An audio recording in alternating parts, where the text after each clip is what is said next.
मोर्चा कशाबद्दल आहे आणि काय मागणी आहे? आज हिंगोली येथील जिल्हाधिकारी कार्यालयासमोर आदिवासी विद्यार्थी संघटना आणि आदिवासी युवक कल्याण संघाच्या वतीनं आम्ही इथं मोर्चाचं आयोजन केलेलं आहे आणि यामध्ये सर्व मुलं हे ग्रॅज्युएट झालेले आहेत। आज खरं म्हणलं तर आदिवासी समाजाला रिझर्वेशन आहे, परंतु पाहिजे तसा त्यांचा फायदा होत नाही। मागच्या 3 महिन्याच्या पूर्वी सुद्धा आम्ही एक फार मोठा मोर्चा इथं आदिवासी समाजाचा काढला होता आणि त्यामध्ये आम्ही जी मुख्यत्वे मागणी हीच होती की आमचे जे जवळपास 50,000 पद जे आणखी रिक्त आहेत ते भरले पाहिजे आणि 12,500 हे पद हे सध्या अधिसंख्येने रिक्त झालेले पद आहेत। ते तर सरकार आजही भरू शकते, परंतु मागच्या 1.5 वर्षापासून 2 वर्षापासून त्याच्या दिरंगाई चालू आहे। आजपर्यंत ते पद भरले नाहीत आणि म्हणून कुठेतरी विद्यार्थ्यांमध्ये रोष निर्माण होत आहे। कारण विद्यार्थी शेवटी अभ्यास करून किती दिवस अभ्यास करणार आहे।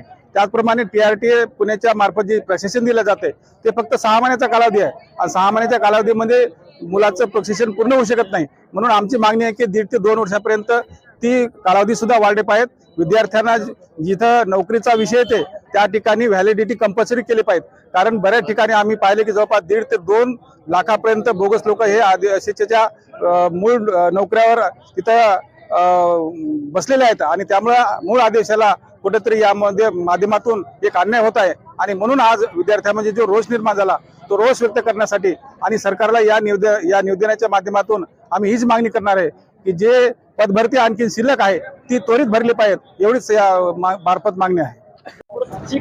नाही, आम्ही संविधानिक पद्धतीने मागणी करत आहे। यापूर्वी सुद्धा आम्ही मोर्चा काढला होता, आज सुद्धा विद्यार्थ्याच्या वतीनं काढला होता।